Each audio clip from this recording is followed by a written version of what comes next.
Welcome to our web development tutorial series with K. So we have covered not a lot so far, but yeah, it's a development that we have made so far. So we have covered the table. We also have looked at the list, two types of list, and I hope you guys did the research on the definition list. If you did so, I appreciate if you can try to show a demonstration in the comment box. I really appreciate that. Okay, so we also put link. So in this chapter, in this section, what I would like to put, guys, is I would like to put a navigation on top of the site. Okay, so this is let's load our page first so that we get the feel of what I'm trying to say. So this is our page that we are reading here. So we have the home page for that matter. So now if you want to put buttons on top that will take us to the page the way it's going to have, if it's a music blog where it's going to have songs, where it's going to have videos, or if it's e-commerce where you can find some products or some way it's going to take us about the about page of the website.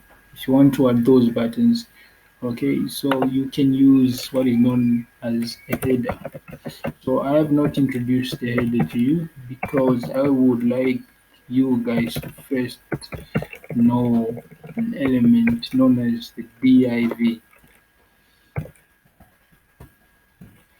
Div is an element that is as a spatial function on the pages of HTML.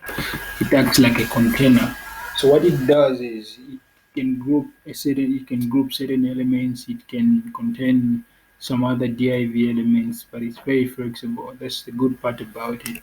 So it is an element that is mainly used to contain some other elements.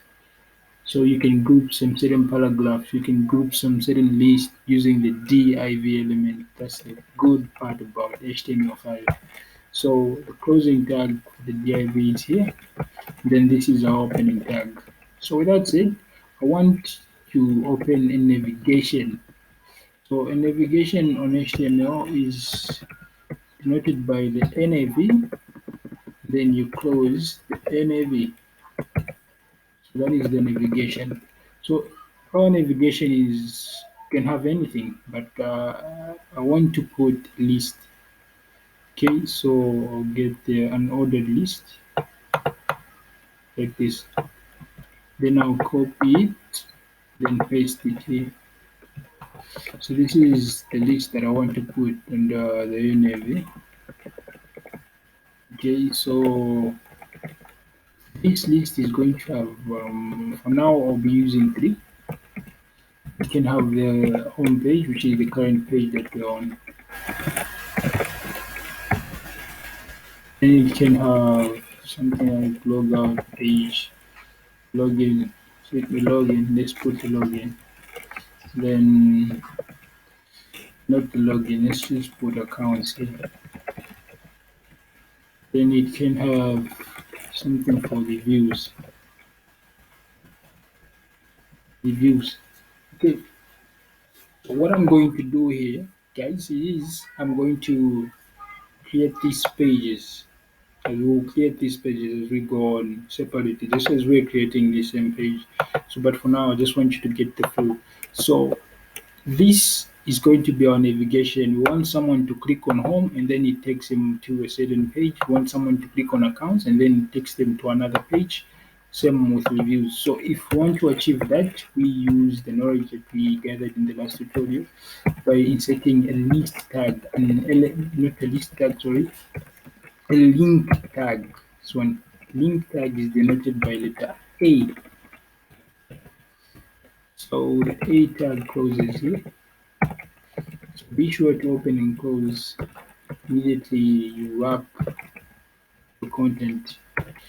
So A tag looks like this. So each A tag is going to have the H difference of, I'm going to give this a hash. now. Okay, I'm going to give this a hash for now. Okay, so we have our navigation looking like that. So we can refresh it. Okay, so this is our navigation. So we have this outside none that did not render correctly. So we refresh. So we have a home, we have an account, and then we have a review. So if someone wants to go on the account, someone wants to go on the review, they can do so by clicking on this. So that's the header and the navigation. The purpose is mainly used to create the navigation list of the website. Okay, so with that done, guys, we are going to do something similar to what we've done. Okay, so do not get twisted. I'm going to introduce an H1. H means head. It's like a heading. Okay, so there are three things here. There's the head, there's the header, then there's the heading. This is a heading. It's not a header. Do not confuse it with a heading. So the heading ranges from 1 up to 5 or 6. Okay, so the 1 is bigger than 2, 2 is bigger than 3, 3 is bigger than 4, so on and so forth. So we're going to be using, let's use 1. So this is a list of things we want to buy. Okay, so let me say we want to say this is things that we ought to buy. Okay, and then we have another list here. We can have an H1 as well, or H2. You can input whatever H you want. Okay, so ensure if you open with H1 code with watch H1 for the page to render correctly. And then we have a list of guests. Okay, so we can say a list of guests.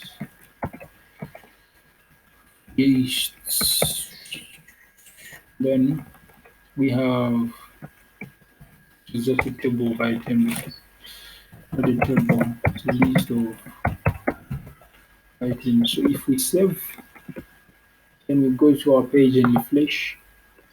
Okay, so we have the H1 here. So we have a list of items and then we have a list of guests here. Then we have the table below. This is our table, this is our list, and then this is the new elements that we've added as well as this one. Okay, so you can inspect these and then see how they're organized and how exactly what role they are playing in the website. So let's just inspect what we've covered so far. We have made the header. So look at the div, as I was saying. The div is a container for all the elements that are in the header. So including the header itself. So the navigation list is this one, and then this is the header. Now, and then we have the button here, the list, and then the table coming below, as well as the link. Okay, so that's all we've covered for now. Thank you very much for watching. Now, next tutorial series, I'm going to be showing you guys attributes and properties of these basic elements that we've covered. I'll even go as far as explaining images. Okay, so be sure to keep to watch the following tutorials. It's going to be heavy. I need you guys to make sure that you've understood this and do a lot of practice.